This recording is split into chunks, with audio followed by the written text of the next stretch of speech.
오늘 함께 하실 말씀은 야고보서 5장 13절에서 15절 말씀입니다. 우리 함께 합독하겠습니다.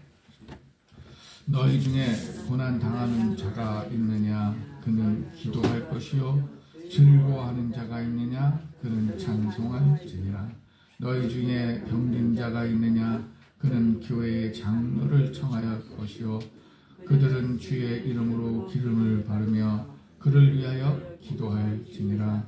믿음의 기도는 병든 자를 구원하리니 주께서 그를 인도하시리라. 혹시 죄를 범하였지라도 사하심을 받으리라. 아멘. 오늘 야고보서 5장을 이렇게 전체적으로 보면은 전반부에는 좀 호통, 욕망에 대한 것, 예? 그런 거를 좀 단념해라. 그러지 말라고 경고합니다. 그리고 또 절제를 통해서 복을 얻게 된다라는 얘기를 합니다. 오늘 부분은 낫는 거예요. 기도를 통해서 또 찬양을 통해서 또 한 인생이 또 복을 받는, 변화받고 복을 받는 그런 얘기입니다. 여러분의 삶에 있어서 기도와 찬양은 같이 동행해야 됩니다. 사실 이 찬송이라는 게 어떻게 보면 기도예요. 하나하나 뜯어보면 그 한 줄 한 줄 이렇게 부르면서 그 의미를 새기면 어떨 때 기도가 안 될 때 찬송을 하면 또 그것이 나의 기도가 될 수 있습니다. 오늘 말씀은 세 가지를 얘기합니다. 야고보는 세 가지 다른 면을 통해서 어떤 경우에 이러한 기도와 찬양이 약이 되는가를 말씀해 주고 있습니다. 첫 번째는 고통받는 자의 경우입니다. 세상 사람들은 고통스러울 때 어떤 해소를 하죠?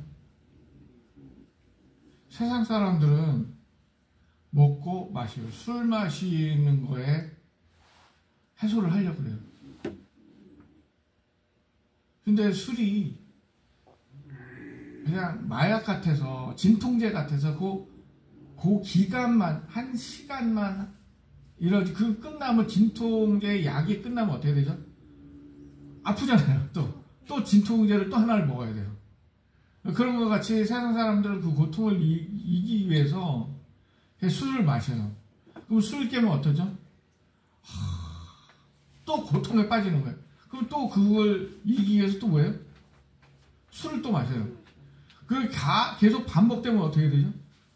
알코올 중독자가 돼갖고 완전히 헤어나지를 못합니다. 근데 우리는 어떻죠? 여러분 고통받으면 어때요? 무엇을 먼저 하시나요? 우리는 엎드려서 먼저 기도합니다. 우리 생각하는 게 먼저 그거예요. 우리 고통받으면 성경 읽어지나요? 아니에요. 안 읽어져요.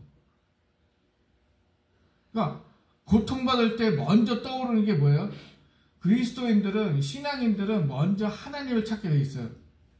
그 하나님 찾는다는 그것이 뭐죠? 기도예요. 그러니까 못해요? 그냥 엎드려서 기도할 수밖에 없는 거예요. 기도하다가 지치면 어떻죠? 저 자요. 지치니까 어떻게 해? 하나님이 또 잠도 주셔. 잠에서 깨면 또 그 잠잘 때도 은혜가 있어요. 기도하다 지치면요, 잠자는 속에 하나님을 만날 수 있어요. 그런 거 안 해보셨어요? 안 해보셨나봐요. 안 해본 것처럼 이렇게 표정이 굳어있네. 진짜요. 찬양도 마찬가지예요.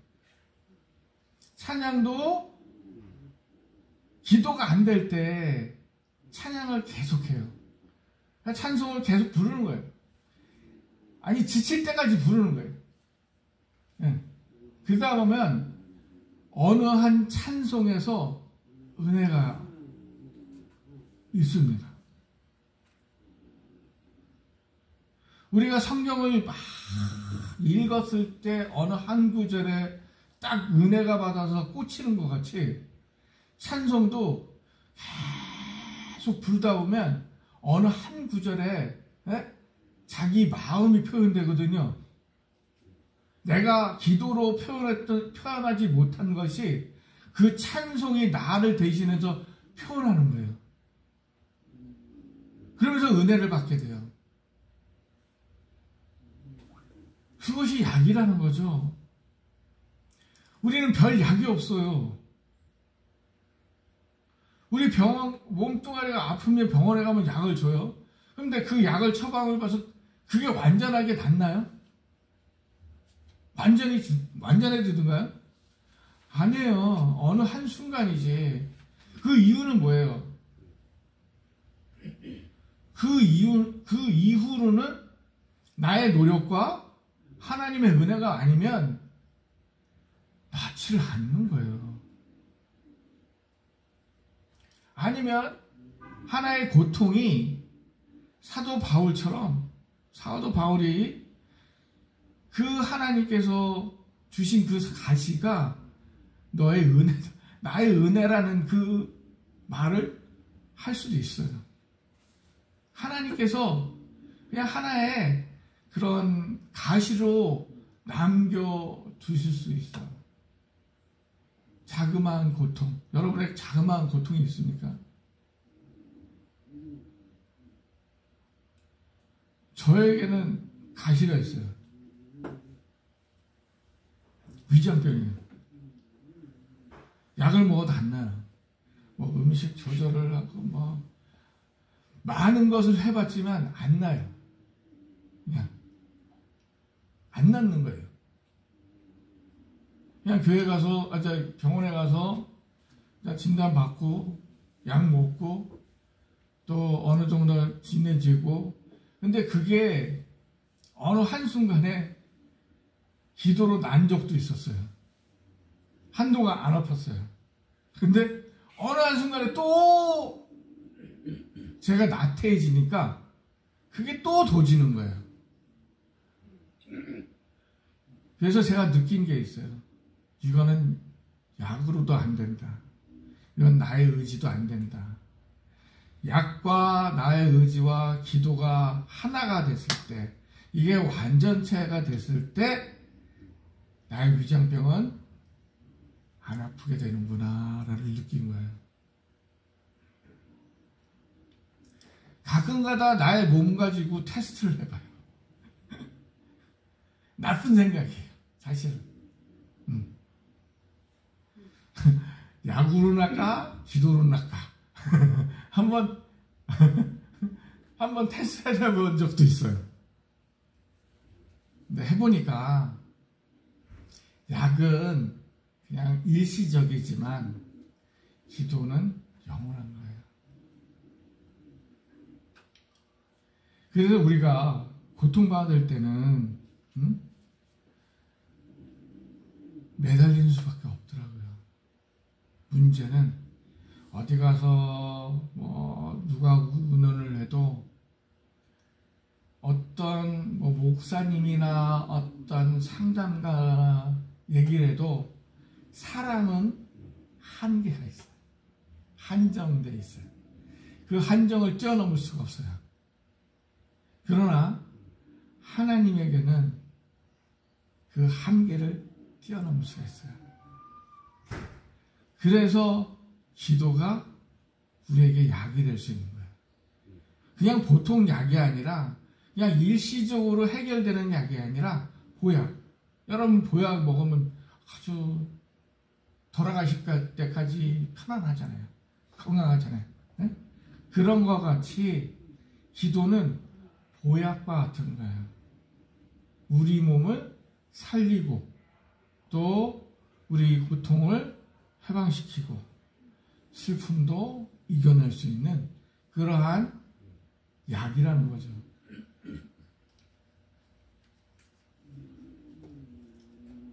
고린도후서 12장 7절에서 10절에 이런 말씀이 있어요.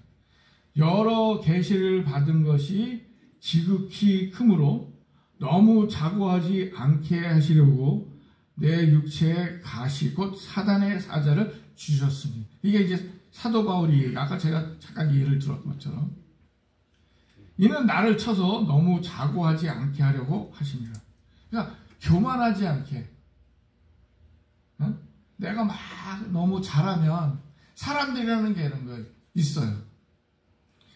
나는 이제 교만하지 않겠다라고 하지만 모든 사람은 욕망이라는 게 있어요. 욕심이라는 게 있어요. 없는 사람 없어요. 다 욕심이 있어요. 그거를 밖으로 표출하느냐, 그거를 짓눌러서 억제하고 절제하는 그 두 가지 차이지. 네? 모든 사람에게는 그 욕심, 욕망이 가득하다고요.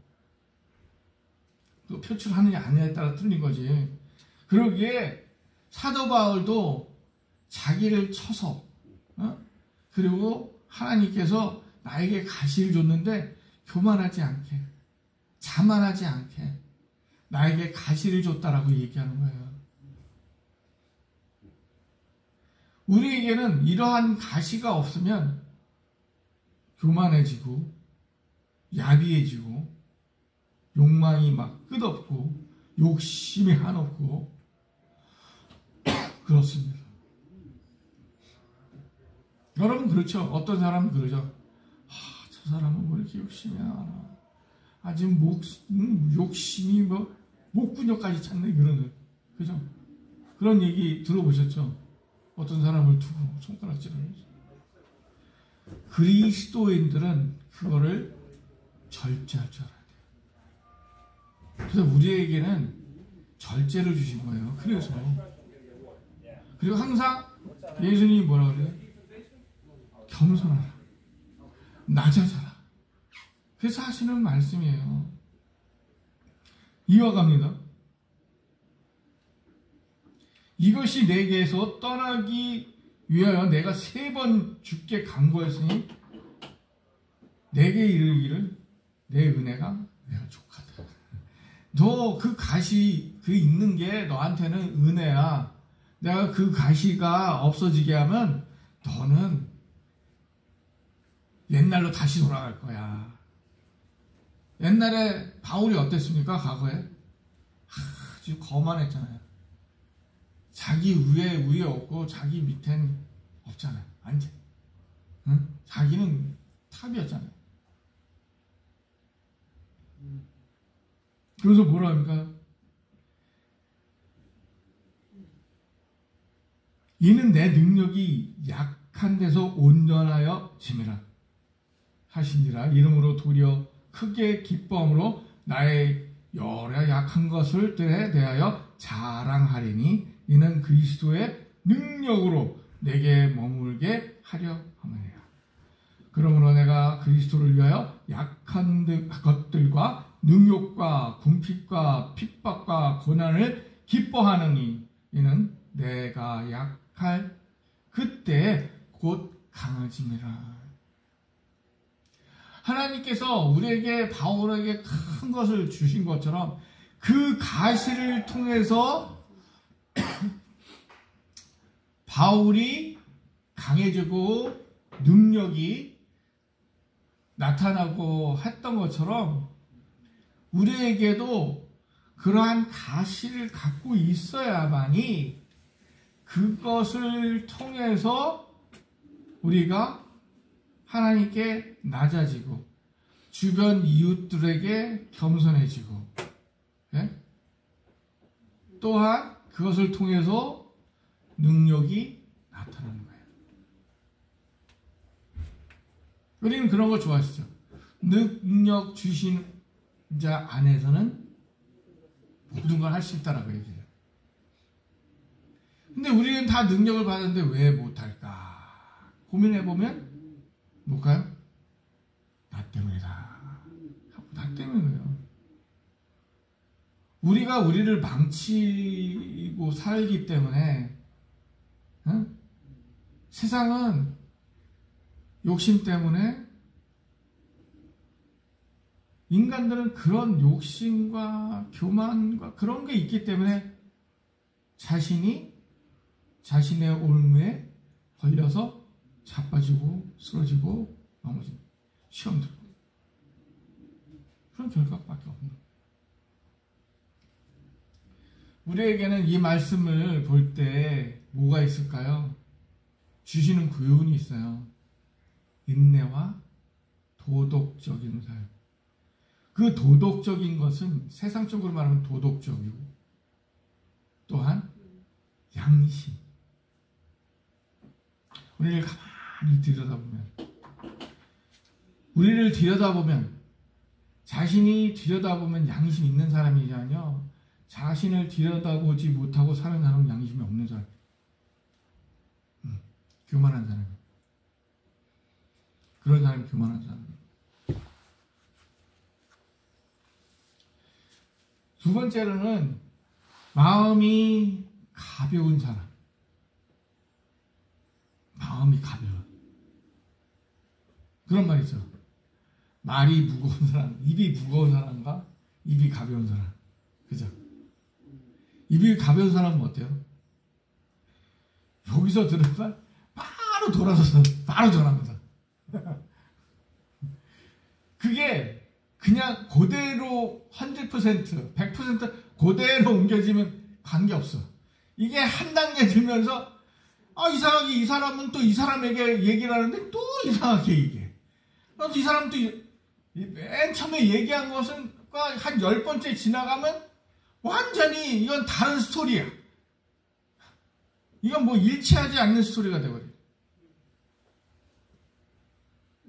그러면 입이 무거운 사람은 뭘까요? 어떤 사람일까요? 말 안 해요. 진짜. 그걸 담아놓고 본인이 한번 생각해보죠. 분석을 하면서 이 사람이 이 말을 했을 때 나에게 무슨 의미로 솔직히 수치스러운 말일 수도 있을 텐데 왜 나한테 고백했을까? 라고 되씹어 봅니다. 그리고 나중에 그 사람을 만났을 때 어때요? 조언을 해주죠. 당신이 이런 말을 했을 때 나는 이런 느낌을 받았습니다. 당신은 어땠습니까? 참 힘들었겠네요. 그 말을 나한테 해주셔서 감사합니다.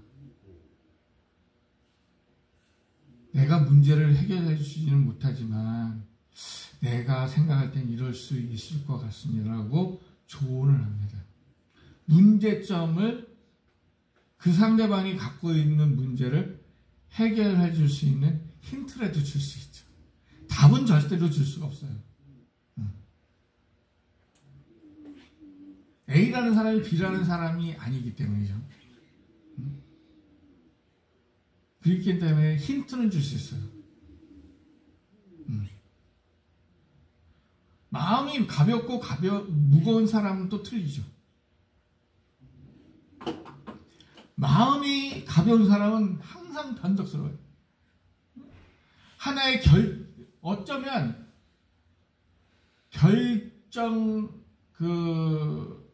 뭐라 그러죠? 결정하는데 참 많은 사람이에요. 문제가 많은 사람이에요. 결정을 못하고 이랬다? 이래야 되나? 저래야 되나? 이랬다. 잘했다. 마음이 무거운 사람은 그렇지 않습니다. 마음이 무거운 사람도 고민합니다. 세상 사람들은 고민이라고 그러죠. 근데 그리스도는 뭐라 그래요? 기도합니다. 하나님께 계속 물어요. 마음이 무거운 사람은 계속 묻습니다. 그 의미를 찾는 거예요. 세상에서 찾는 것이 아니라 성경에서 찾고 기도에서 찾고 찬양 속에서 찬송 속에서 찾는 거예요. 우리 그리스도인은 세상 사람과 구별된 사람이라고 분명히 성도는 구별된 자라고 얘기를 해요. 그죠? 우리 세상 사람들과 달라야죠. 우리는 세상 속에서 살지만 세상과 같이 문들들면서 살아가는 게 아니라 변화시켜야 되는 거예요. 그러니까 우리는 변화를 줘야 돼요. 상대방에게 물을 드리게 해야 돼요. 그리스도는 물을 드려줘야 돼요. 물 드는 게 아니라 물을 드려줘야 돼요. 네? 그래서 우리는 우리의 그 무거운 마음을 하나님과 대화해요. 계속. 그게 금방 해결이 안 되죠.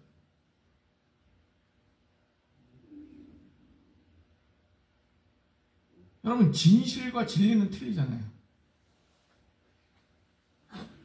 과학이 진리입니까? 진실입니까? 여러분, 제가 물을게요. 과학이 진리입니까? 진실입니까? 과학은 진실이에요, 진실. 어떠한 것을 증명하는 진실이에요. 그래서 과학은 어떻게 해요? 매번 바뀌어요. 바뀔 수가 있어요. 진리는 변함이 없어요. 변하지 않는 것이 진리예요. 말씀이 변합니까? 안 변해요.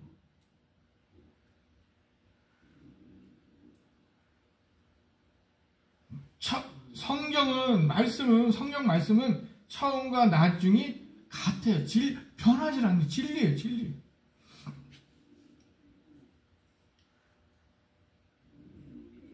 여러분, 그런 속에서 우리는 가벼운 마음이 아니라 무거운 마음을 가지고 그 진리 안에서 답을 찾아야 돼요. 성경을 읽었는데 답이 안 와요? 여러분, 어떻게 하실 거예요? 네? 기도해야지. 기도해야지. 성경을 읽었는데 답이 안 나와. 그러면 기도해야지. 목사님이 성경에 나오는 거를 가르쳐준다. 그거는 그냥 내가 받은 것, 아니면 세상 속에 있는 학자들이, 성경학자들이 얘기한 거를 이렇게 전달해 주는 거지, 그게 진리일 수는 없어요.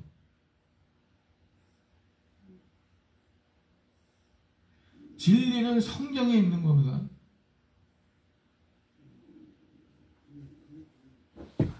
내 말이 진리가 아닐 수도 있다는 거예요. 여러분이 느끼는, 성경 속에 느끼는 감정과 내가 읽어서 느끼는 감정은 어쩌면 어떤 부분 같을 수 있지만 어떠한 부분은 달라요. 느낀다라는 건 진실이지 진리가 될 수 없다니까요. 여러분, 나는 지금 진실을 얘기하는 거지 진리를 얘기하는 건 아니에요. 성경을 내가 읽어서 느낀 것을 지금 표현하는 진실을, 이 얘기를 제가 받아들여서 진실을, 지금 내가 느낀 진실을 지금 여러분들 표현하는 거예요.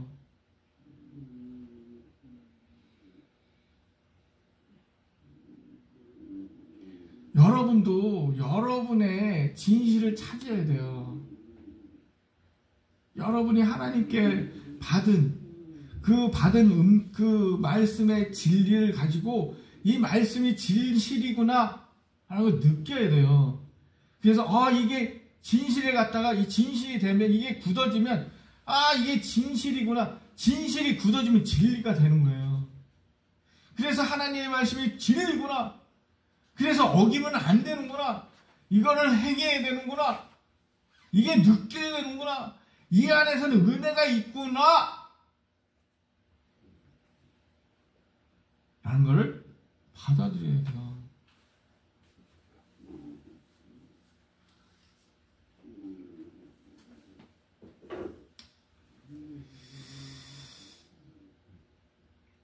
어떤 분이 이런 말씀했어요. 하나님을 찾으려면 고백의 어조로 써있는 시편을 읽어라.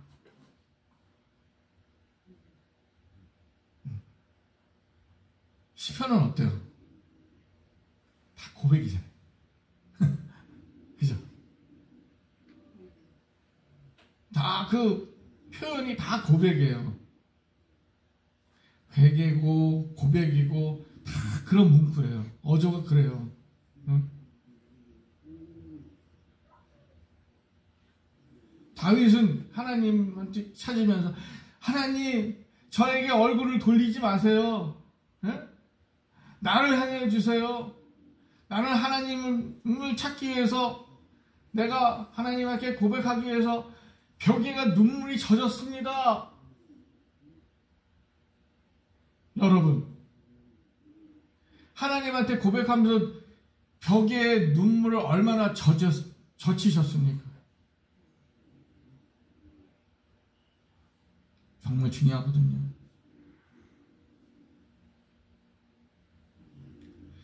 기도하면서 여러분은 얼마나 눈물을 흘려보셨습니까? 요즘 기도는 눈물이 없다고 얘기해요. 요즘 현대 눈물이 없대요. 왜 그럴까요? 본인들이 원하는 만 기도하다. 고백이 아니라 회개가 아니라 원하는 것만 본인이 원하는 것만 기도하거든. 그러니까 눈물이 없죠.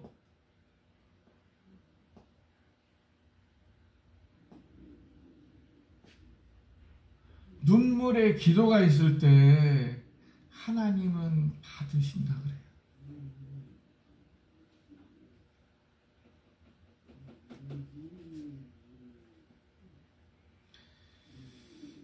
그리고 어떤 분은 그럽니다. 찬양은 경배 예술이라고 해요. 너무 아름다운 표현 아니에요? 찬양은 예술이죠. 모르겠어요. 제가 미술을 해서 그런지 맞는 것 같아요. 진짜.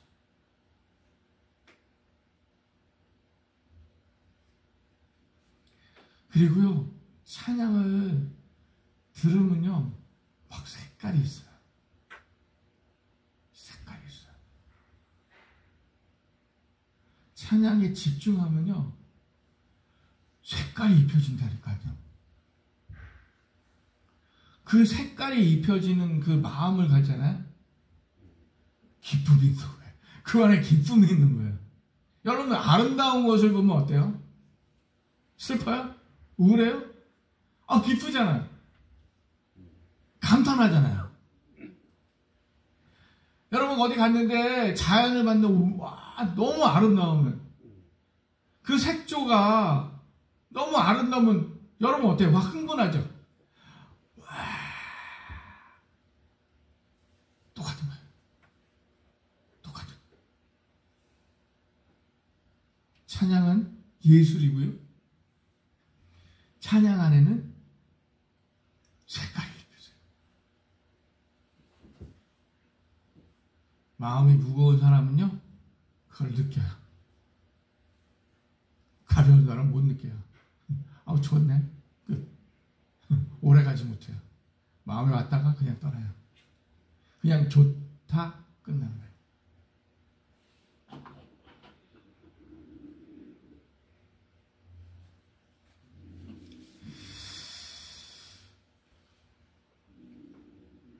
어떤 음악가는 이렇게도 얘기해요. 그 음악가가 아니에요. 루터죠. 루터는 이렇게 얘기해요.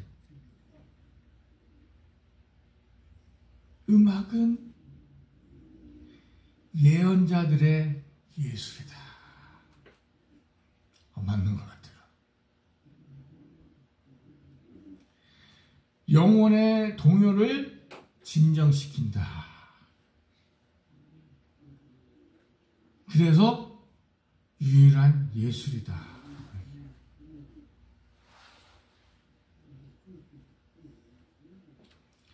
그리고 그것은 큰 선물이라고 해요. 우리는요, 하나님께서 주신 선물 중에 큰 선물은 찬송입니다. 하나님께 드릴 수 있는 찬송. 그 찬송은 하나님께도 드리지만 나에게도 회복이 되고요. 은혜가 되는 약이 됩니다. 약입니다. 찬송은, 찬약은 나의 들뜬 마음을 가라앉히고요. 나의 우쭐한 마음을 가라앉히고 나의 겸손해진 마음을 겸손하게 만드는 그러한 약이 되는 것입니다.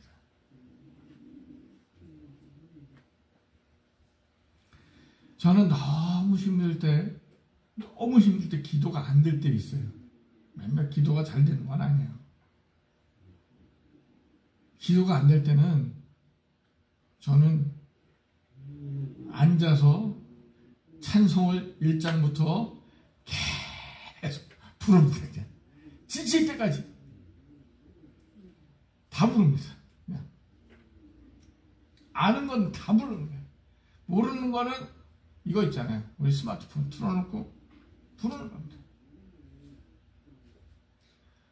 한 부르고 나면 어떨 땐 마음이 확 시원해져. 너무 시원해져. 답답했던 마음이 시원해. 그러면서 갑자기 은혜가, 내 마음에 은혜가 있어.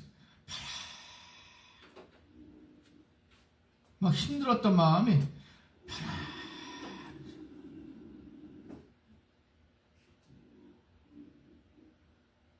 여러분 한번 해보세요. 기도해봐야 여러분 얼마나 해요? 오래 하야 10분 할걸요? 할 얘기가 없을걸요? 하다 보면 더 이상 막 주어 짜도 안 나올걸요? 길게 해도 최고 30분이라고 그래요. 그 다음엔 지쳐요. 기도하다 지친다니까. 그러나 찬송은 안 그래요. 찬송은 지치지 않는, 계속 부르, 계속 1시간이건 2시간이건 계속 부르. 잠 안 오세요? 계속 불러. 잠 올 때까지. 그게 수면제예요. 은혜 받고 수면되고 얼마나 좋아요. 여러분, 마지막으로 세 번째 병자의 경우입니다. 병든 형제는 뭐라고 그래요? 교회에 장로를 불러야 한다라고 얘기합니다. 병들고 허약한 사람들을 방문하는 것은 장로가 감독에게 속하는 의미입니다. 그러면서 뭐라 그래요? 기름 붓고 기도하라 그래요. 초대교회는 그랬어요.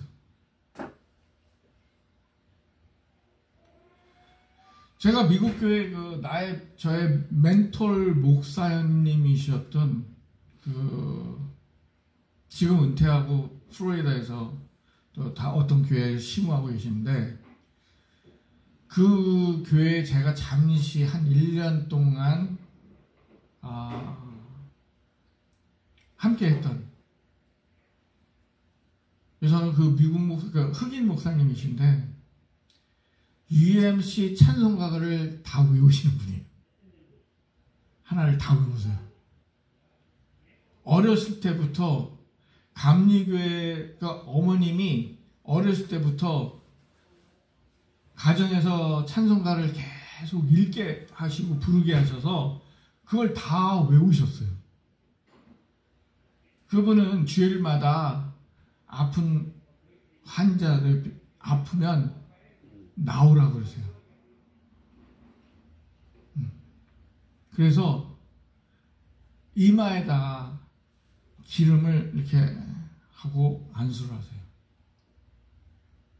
그분의 하나의 의식이에요. 근데 그게 성경적 의식이에요. 그게 성경적 의식이에요. 그게 별다른 게 아니에요. 성경대로 하시는 거예요. 기름은 묻지만 기름을 발라서 안수하고 낫게 하시는 거예요. 우리 그런 모습이 있습니까? 없습니다. 사실 어쩌면 저도 부끄러워요. 나도 그래야겠구나라는 생각하지만 그게 잘 안 돼요. 왜? 몸에 안 베껴도. 아프시면 그냥 손 얹고 기도하는 것뿐 성경적으로 안 하잖아요. 성경적으로 반만 하는 거예요. 사실.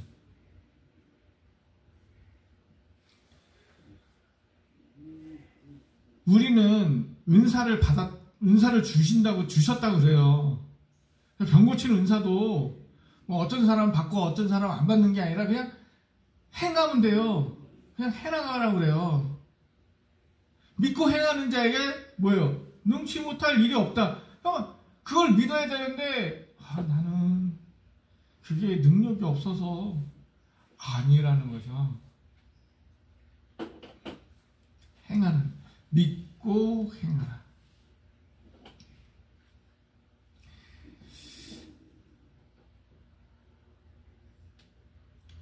이사야서 1장 6절에는 이런 말씀입니다. 발바닥에서 머리까지 상한 것이 없이 상한 것과 터진 것과 새로 맞은 흔적뿐이여거늘 그것을 짜며 싸매며 기름으로 유하게 함을 받지 못하였도다.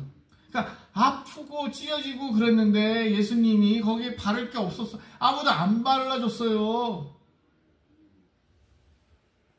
혹시 여러분 주변에 고통받고 있다면 가서 기도해 주세요. 그게 우리가 해야 할 일이에요.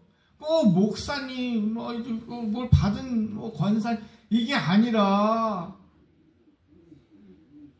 은사를 선물로 주셨다. 그것을 주셨으면 그거를 챙기는 자, 받아서 챙기는 자가 세상 말로 장땡이지. 그리고 잘하는 거지. 그냥 갖고만 있으면 그건 아니잖아요.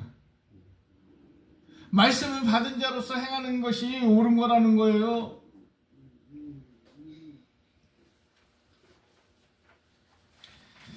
사도는 기름 부어서 행하는 것이 부름을 받은 자. 그러니까 제자들도 그렇게 행해야 돼요. 왜? 부름을 받았으니까.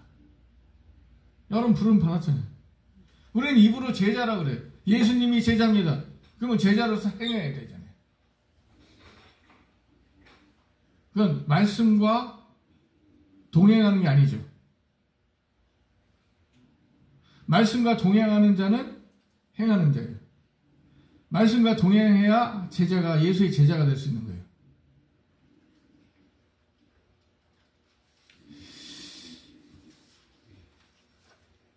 이 말씀만 드리고 끝내겠습니다. 스위스의 한 도시, 한 마을에 양들을 키웠어요. 양들이 병이 들면 이분들은 양에게 안수라고 기도를 했다 그래요. 의학적인 방법으로 사용하지 아니하고 양에게 기도를 했대요. 독일의 남부지방에서도 그랬대요. 여러분, 의술로 낫게 하는 게 아니라 전적으로 기도면은 날 수 있다라는 그 확신. 응? 그건 뭐예요? 진리를 알았다는 거예요. 진리를 통해서 진실을 봤으니, 이게 확신이고 믿음이 되니 그렇게 행한 거 아니겠어요? 우리는 진리를 통해서 진실을 봅니까? 그냥 진실만 막 믿고 있잖아요. 근데 진실을 가지고 행했는데 행하지 않고 그게 나타나지 않으니까 진실을 모르니까 안 하는 거잖아요. 그냥 말씀만 하면 은혜가 있다. 그건 알니까 말씀에 있는 거 아니에요. 그 왜? 진실을 알았거든요. 진리를 통해서 진실을 알았으니까 진리가 확실한 거구나 라는 걸 느꼈잖아요. 제가 그러잖아요. 진실은 자꾸 변한다고. 진리에서 얻어지지 못한 진실이 얻어지지 못하면 자꾸 변하는 거예요. 사람들이 마음을 막 변하는 거예요. 아니네. 아니거든요. 진리에서 진실을 확실하게 느끼지 못했기 때문에 진실을 의심하는 거예요. 그러니까 성경에서 떠나죠. 왜? 못 봤거든요. 사람들은 느껴야 되고 봐야 되잖아. 만져봐야 되고. 그러니까 자꾸 헷갈리지? 여러분, 물리적 수단으로 하는 것은 그냥 하세요. 컨티뉴로. 그냥 쭉 하세요. 그게 얹어지는 게 하나님의 은혜인데, 하나님의 은혜가 오려면 어떻게 돼요? 기도를 해야죠. 응? 찬송을 해야죠.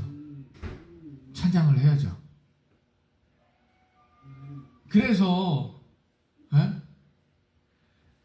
물리적, 의학적으로 가지만은 기도를 통해서 역사가 일어났다. 저는 그걸 간증을 들었어요. 제가 아는 집사님이 하는 분 계세요. 병원에 갔더니 간이 반 이상이 다 망가졌대요. 회복 불가. 이제는 뭐 세간을 받든지 해야 된다. 이분이 절망을 했어요. 그리고 죽는 힘으로 기도했어요. 기도 가운데 환상을 봤어요.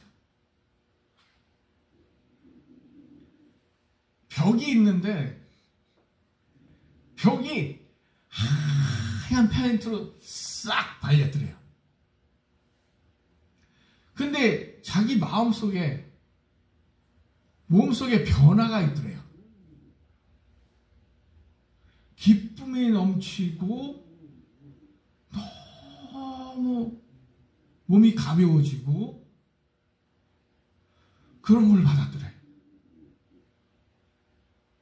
그래서 병원에 전화해서 예약을 하고 며칠 후에 간 닥터에 갔더니 피검사하고 그 다음에 산호곤을 찍고 2주 후에 갔더니 뭔 짓 했어요?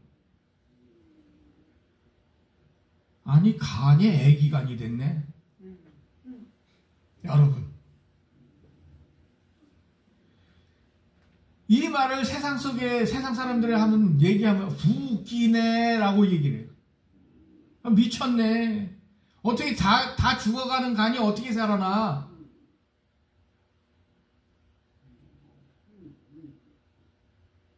그분들은 물리적 진실만을 아는 거예요. 그러나 그리스도에는 진실 안에, 진리 안에 진실을 아는 거예요. 확인했잖아요. 그 진실이 진리가 되는 거예요. 그러니 물리적인 방법은 컨티뉴하되 거기에 얹어지는 건 기도다. 그래서 제가 느낀 것이 기도와 찬송은 우리에게 약이 된다 라고 얘기하는 것입니다. 오늘 말씀의 요점 3가지만 말씀드리고 마치겠습니다. 기도는 결코 주문의 본질이 아니라 질병에 대한 진정한 약입니다. 두 번째는 이것이 사실이지만 기도의 최고의 목적은 뭐예요? 영적 축복을 얻는 것입니다. 세 번째는요, 그러므로 우리가 현세적 자비보다 죄 용서를 더 간구해야 되는 것입니다. 그럴 때 우리는 영적인 축복도 받고요, 육적인 고통도 고침받고요, 죄에서 해방되는 우리의 참 예수님의 닮아가는 참 제자로서 살아갈 수 있는 것입니다. 그러므로 오늘 말씀을 통해서 여러분이 하나님의 제자로서 축복받는 여러분이 되시기를 주님으로 소망하겠습니다.